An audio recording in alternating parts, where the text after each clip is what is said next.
Beautiful sunny day.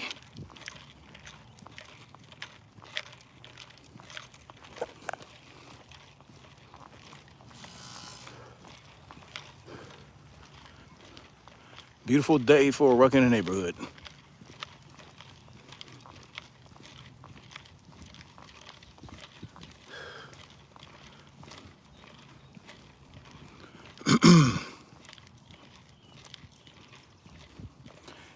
Give it a little bit for people to come in the building.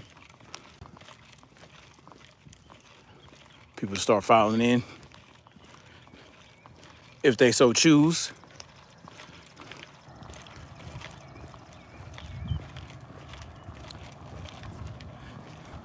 Yeah, it's a beautiful day. I really do need to start going out to the woods to do my rucking again.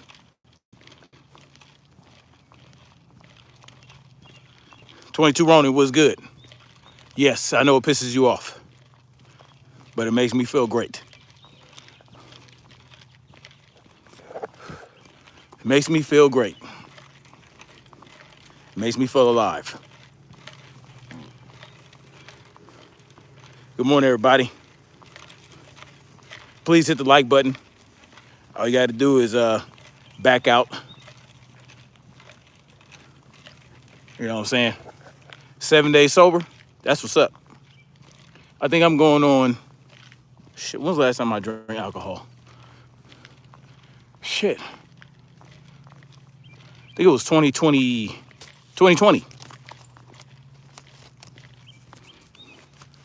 2020 was the last time I drank alcohol. Yeah. And I was never like an alcoholic, so. But I ain't touched this stuff since 2020, since the pandemic started. You know what I'm saying? And what prompted me to stop was the heartburn I was getting. I don't think it helped.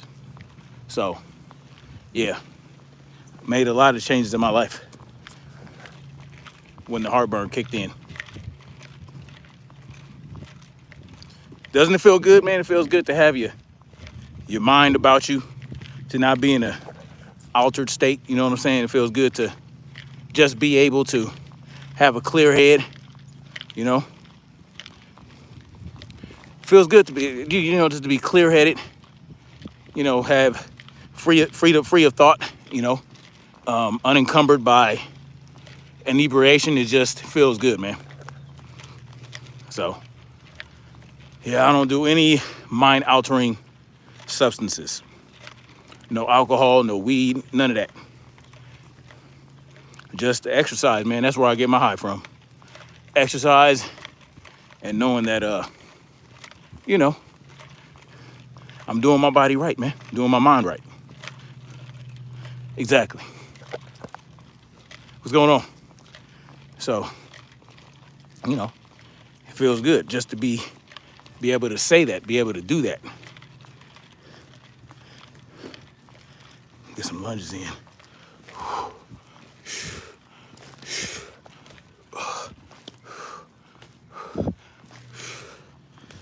One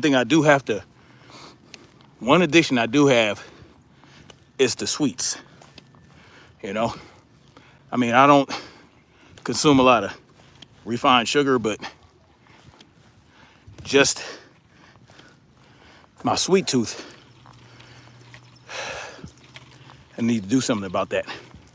And I satisfy my sweet tooth by eating stuff with like erythritol or a non-sugar sweetener. Hello. Saying hi to my neighbors. It feels good. Oh, what I was saying. So I think that stuff, erythritol, xylitol, I don't know if that stuff is giving me inflammation or not, but I think I do need to take a break from it just to see how I feel. But I do know when I do when I consume honey, honey does not, you know, give me inflammation. So I'm good with the honey. So anyway, how y'all doing this morning? It's 10 o'clock here on the East Coast, 7 on the West Coast. It is Saturday. What is it? The 8th, June 8th, 2024. And I just want to talk about what's going on with heavyweight former champion Deontay Wilder. And not necessarily on the boxing front, because I don't know, man. I had never really been a fan of Deontay Wilder as a boxer. I didn't really start appreciating him until he fought Louis King Kong Ortiz the first time, where, you know, Louis Ortiz really exposed Deontay Wilder and how if you take away that right hand, you can really do some damage to him. But unfortunately for Louis Ortiz, you know, after he had Wilder, you know, basically almost out on his feet, you know, was just battering him. I think in the round 7 of his first fight, you know, damn near knocked Deontay Wilder out. Deontay Wilder showed something different, right? He showed a right uppercut. He put Ortiz down with a right uppercut. Why? Because King Kong Louis Ortiz did not allow him to throw that right hand, land that right hand like that. You know, his head movement, his boxing. You know, Louis Ortiz is a great boxer. You know, and he's an older gentleman, but he really showed how to neutralize that right hand. But Deontay Wilder was able to show that that straight right hand is not the only weapon I have. You know, we took him down with that right uppercut. That was, to me, it was a beautiful uppercut too, man. And I felt like, well, you know, if Deontay Wilder works on a few things, he could really change it up and really come to surprise people with that right hand and really knock somebody out.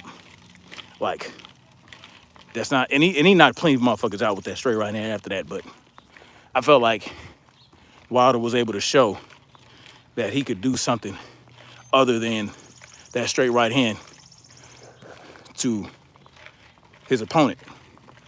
But anyway, that's when I really started appreciating him as a boxer. And then when he fought Fury those 3 times, I really was on his side, because I could see just the blatant cheating, you know, especially in the first fight with Fury, where, you know, he knocked Fury down 2 different times, and in the 12th round, he knocked him out. He was clearly out, right? Any ref worth his salt should have waved that off when he saw that his eyes were in the back of his head, and then he closed his eyes. You know, he gave the dude way too much time to get up. So there was that. And then in the second fight, you know, the glove gate, all that shit, it was very questionable. In the third fight, which I felt was probably the most level playing ground fight, he had just taken out of Wilder at that point, you know. And I really felt for Wilder as a human being and a fighter, because he was really trying to do different things, change things up, you know, going to the body, straight to the body and all that stuff. And, you know, but he just got gassed out. He got gassed out and mentally drained. Wilder never took it serious. Yeah, he really didn't. I mean, because saying things like, oh, I don't run, I don't need to run, all this, that, and the third, that's really not, you know, he doesn't need to do cardio. You gotta be perfect for 12 rounds. That's gotta be perfect for 1 second and all that type of shit. You know, that's not really the mentality you should have, even if you're a big puncher. And he's a huge puncher, but you gotta have other things. You gotta show people different shit. And now it's getting to the point where you're telegraphing your right hand, and you should really be setting it up. It should be coming less frequently, but when you know you can land it. You know, you get somebody in the rhythm, you know, because they're going to be anticipating that right hand. All you got to do is show them some different shit. And you can still throw the right hand, but maybe throw some right hooks to the body, some right straights to the body, change it up, you know, get the angles, you know, whatever. It is what it is, man. At the end of the day, I think that Deontay Wilder, let me do some squats now. Deontay Wilder should retire from the sport of boxing for himself and for his health. You know, he doesn't owe the fans anything, you know, because they never really had respect for him in general. You know, they didn't care that Tyson Fury is a pure cheater, you know, with the performance enhancing drugs from the bull balls or whatever, boar balls, and with, you know, the glove thing. And Tyson Fury is not a good sport. So it is what it is with that. What was hell for review? Mouse is really laying you low in the comments in his video. 130 Gorilla, he's saying that he's whatever. I don't care at this point.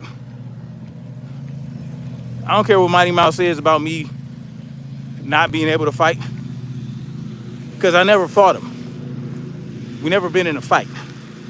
So I don't care what he says about that. And that's really all it is to it. Me and Mighty Mouse have never been in a fight. So he don't know shit. Not Wilder's fault. He didn't have the real competition.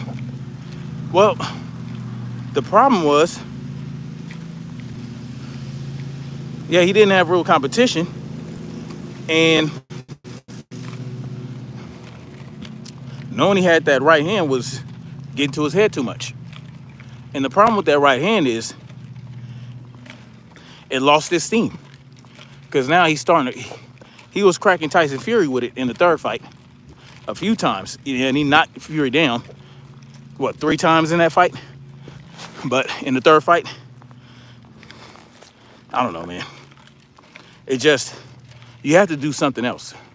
You have to let both of your hands go, not just one. And you gotta let it go in different ways. You gotta change it up, you know. And I really appreciate that he was working on his head movement during the training for his fight against Zhang. I just wish he used it more in the ring, you know. And let's just face it, man. His legs are not that strong. So he was never really equipped to be a real boxer, right? A boxer. He's just a puncher. He's not a boxer puncher. He's a puncher. He does showboat. And he was showboating against Zhang because he landed that straight right hand a couple times. And both times he's like, yeah, you know what I'm saying, posturing. And like, it's like, dude, what are you doing? Continue to attack. Just because you landed the right hand. See, the problem is he thinks when he lands the right hand, that's going to be it. No, you gotta treat it as though something else. Like, you got to treat it as though it's not going to knock a motherfucker out right away. That's how you got to treat that.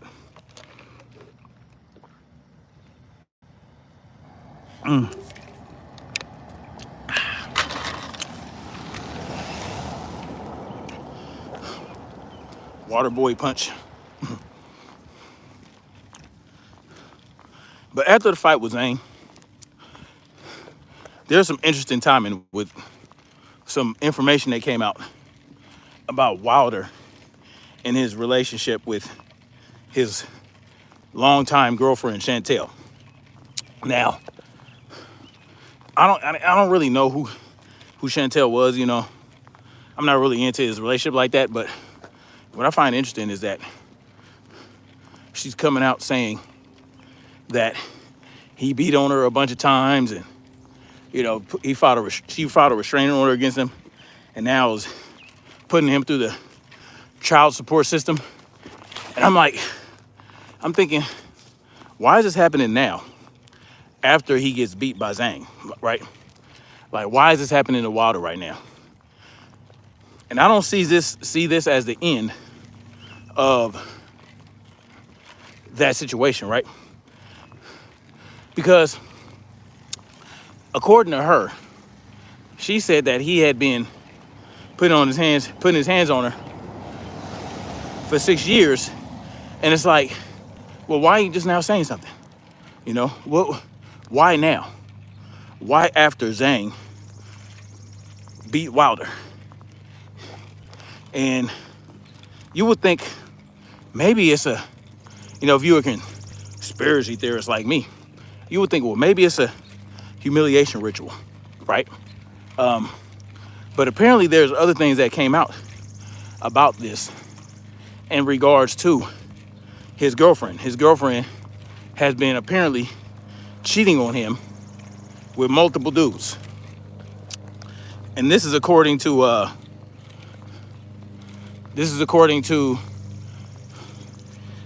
Tay Jones, one of Wilder's friends. He was on Drew Titan's podcast, or Drew Titan's channel the other day, discussing, more in depth what was going on with the situation. And according to him, Chantel had been cheating with multiple dudes. She refused to move to Alabama like Deontay Wilder wanted, and he was going to get her a ring. Well, he got her a ring that he was going to give to her, and it was like a $500,000 ring. And I'm not sure if he was going to propose to her, but according to Tay Jones, he was going to give her this ring. And the timing is interesting because, hold on, you deleted his message. What did he say? Oh, running. You didn't have to delete that. You ain't got to delete that. He's good. Mouse showed he wasn't that good like he claims. That 17-year-old kid destroyed Mouse in that video you posted.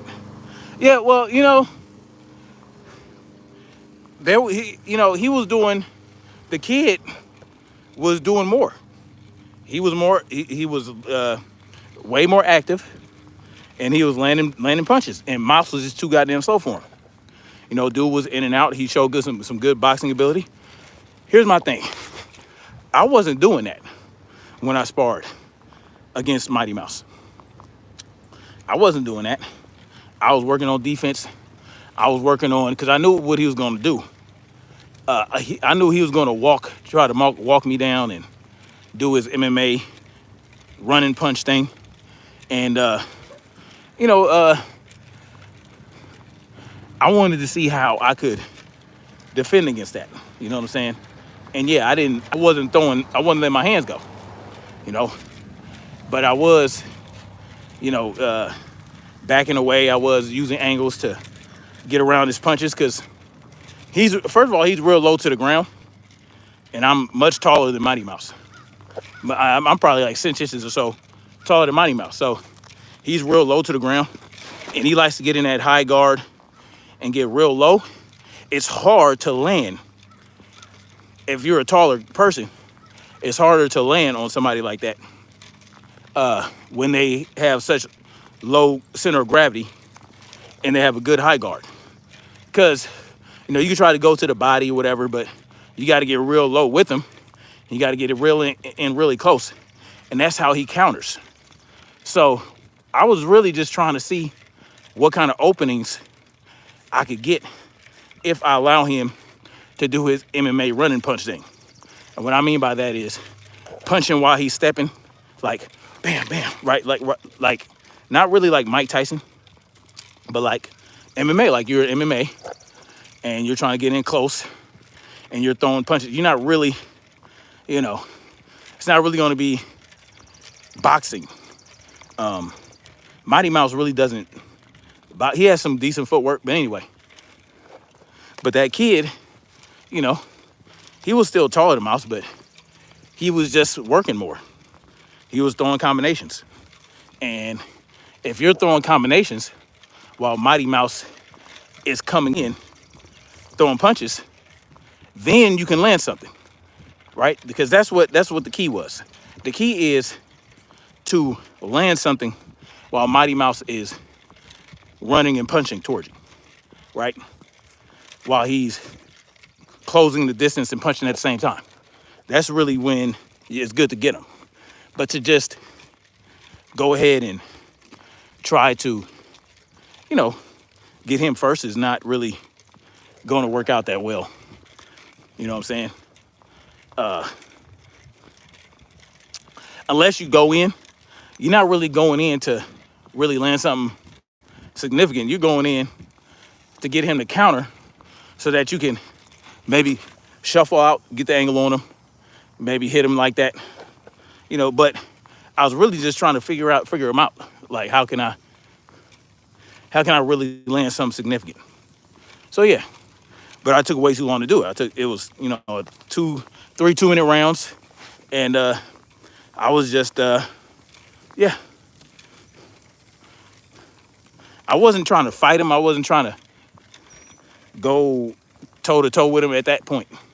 It was just work. It was just a little bit of work. I wanted to work on something specific.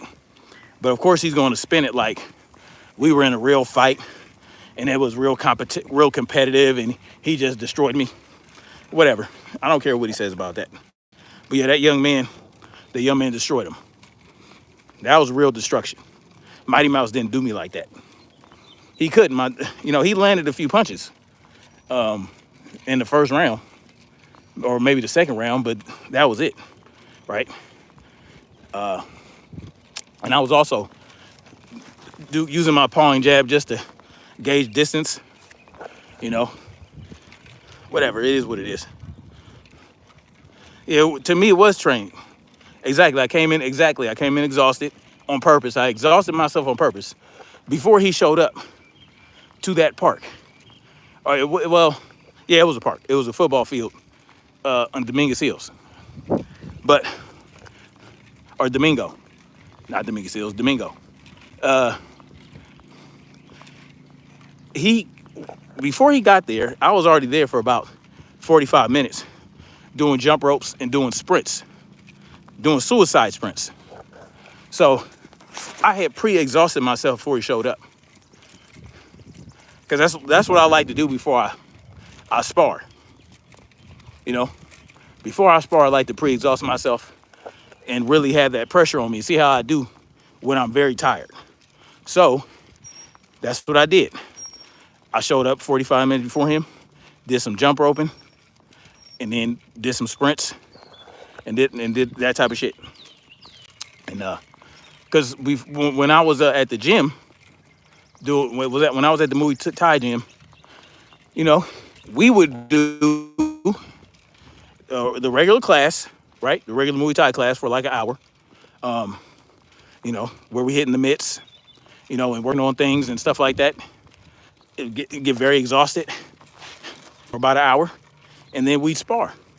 And we're all exhausted at that point. We're all exhausted. We're all sparring. And it makes for, it's really good work. It really allows you to work on how you can take the pressure. So it is what it is, man. That's what I did before I fought Mouse, or before I sparred Mouse. I pre-exhausted myself. It is what it is. I remember you asked Mouse to spar you again. Yeah, no, Tricky Rick, yeah. Well, I wanted to spar. He didn't say no. Well, he didn't do it. So the second time he came to Cali, before I found out the full extent of his charges and that he was lying about it, he came out there, and that's when I set him up to interview Babu. So he came out, and we were supposed to go to the stairs, the Culver City Overlook, the stairs over there. We were supposed to go over there and then train. We were supposed to, you know, he was supposed to meet me at the top, but I wanted to ruck. You know, I need to hit him up, man. I haven't talked to Babu in over a year. I need to hit him up. And I kind of feel bad because the last time I talked to him, he told me that some of the young cats in his hood was giving him a hard time. So I need to find out what's going on. I haven't talked to him in a minute. You know, because we were supposed to do some things together, but I had to leave California. So, you know, that didn't work out. And no, I didn't leave Cali because Mighty Mouse ran me out. Gosh.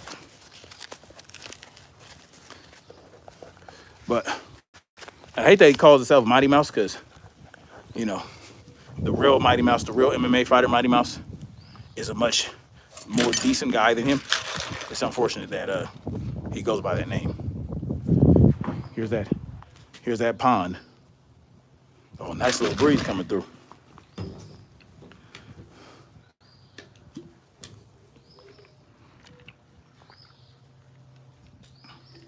But anyway,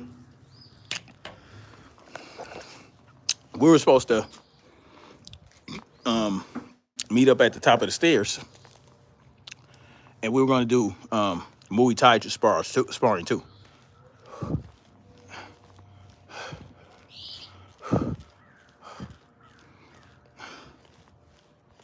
Yeah, we're supposed to do Muay Thai, and I was really looking forward to that because the first time we were supposed to do MMA Muay Thai sparring, but he didn't bring his shin guards. I brought mine, but he didn't bring his. But we were supposed to get it in with Muay Thai, and he never showed up.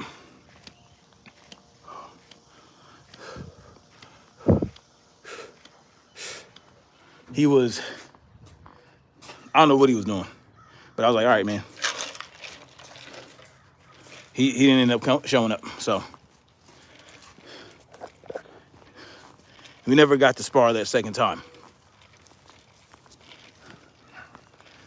And it's just as well, too. But anyway, I thought maybe Deontay Wilder was going through his ritualization or his humiliation ritual. But I thought, well, what has Wilder really done to piss off the elites? And I'm like, well, maybe that's not the case because I haven't seen Wilder do anything publicly to piss off the elite class. And that's when they usually hit you with the ritual. When you publicly, like, strike out. When you publicly start doing and saying shit they don't like. That's when they usually, you know, hit you with the ritual. So I don't know about that. So then I was like, well, the timing is interesting. And I have a very good idea as to why. I think it's because she felt like he had exhausted his youthfulness, right? Maybe she was humiliated and didn't want to have to deal with that anymore.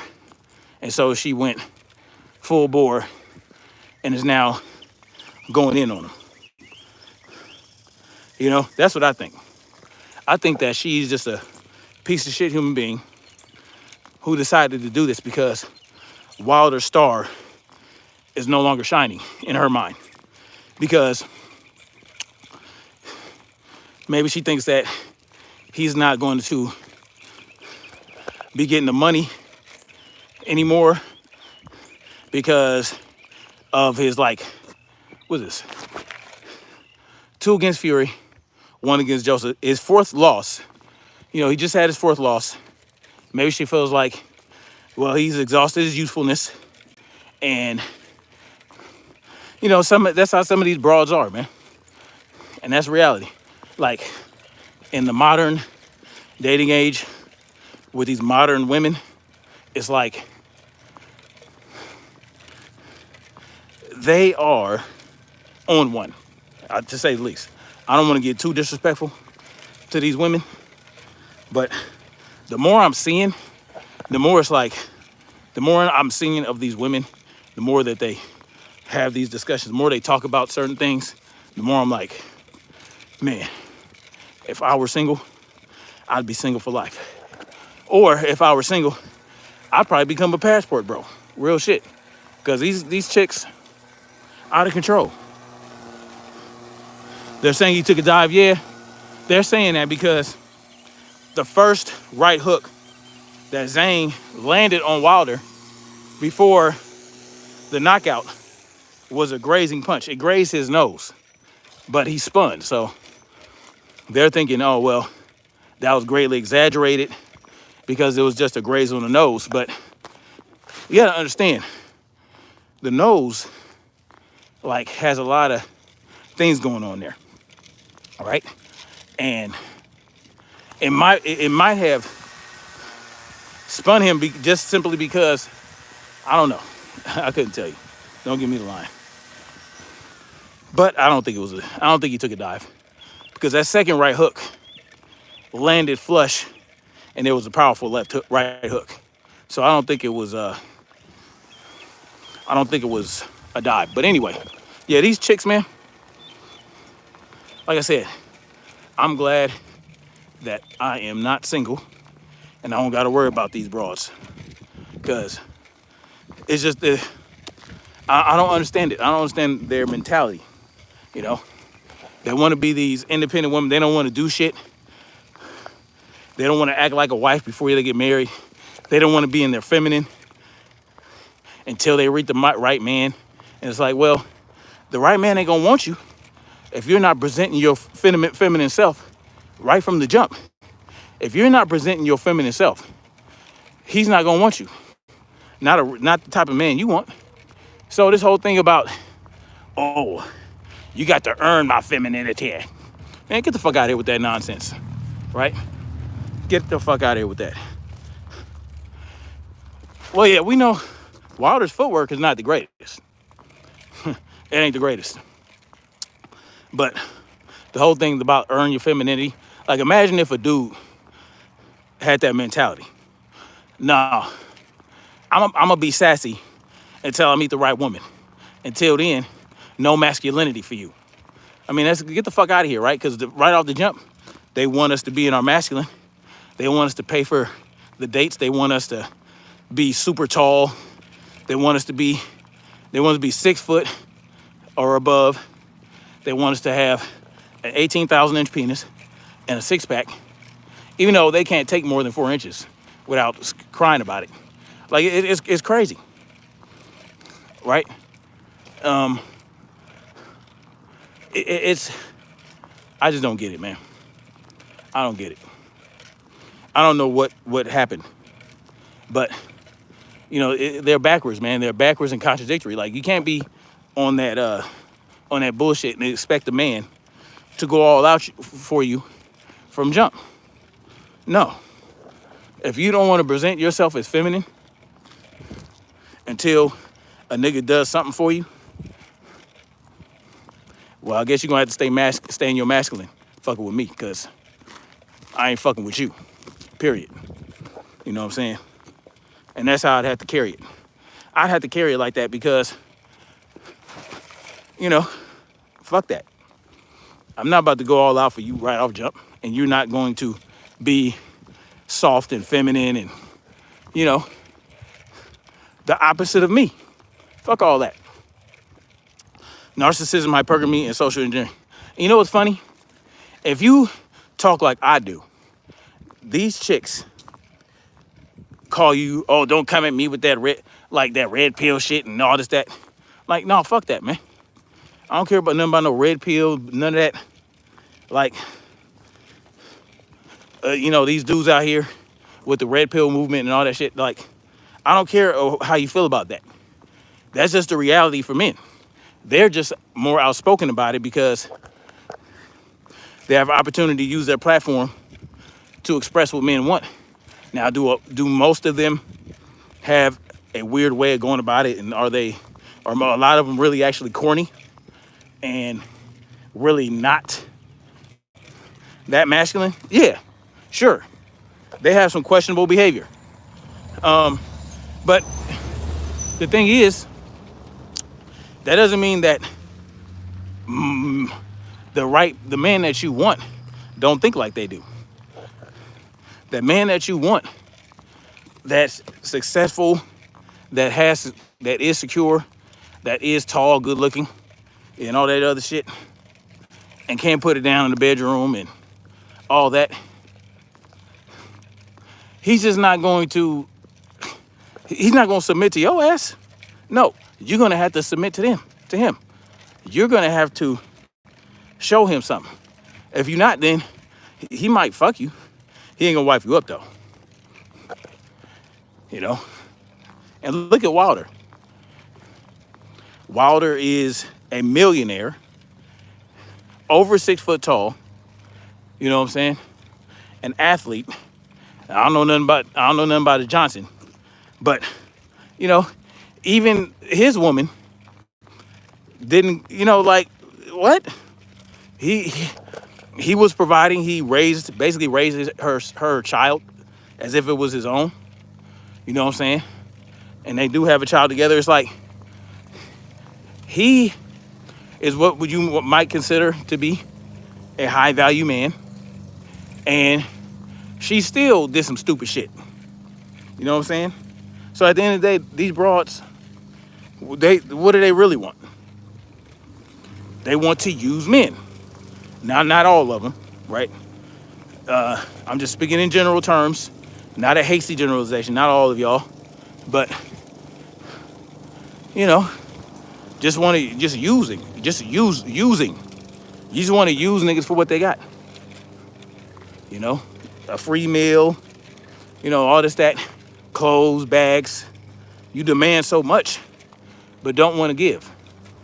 You don't want to give anything. You don't want to meet the demands of a man you're looking for. Spence and Bud have great wives. Yes, they do. I mean, as far as we know, we don't really know what's going on in these people's lives. Wilder's wife probably didn't motivate him properly. Well, it's not his wife. You know, they never got married.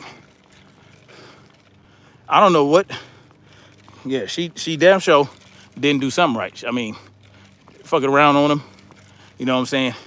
Accusing him of being a beater, right? I don't know. I don't believe it. But I wasn't there. But according to Tay Jones, he just didn't see the shit that she's accusing him of. So, I don't know. I don't know.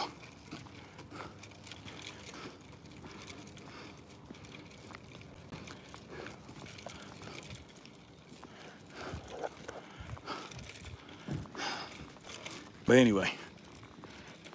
Hello. I don't think, I don't know. I think she's just probably, most likely, a trash woman who, you know, as a child with him now, feels like she can get more out of him as a baby mama.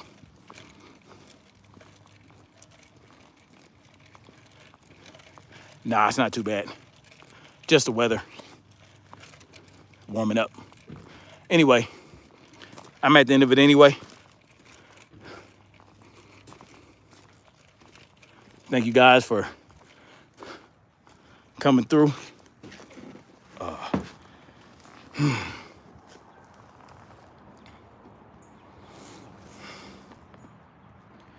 I will, man. Anyway, big fight next Saturday. Big fight.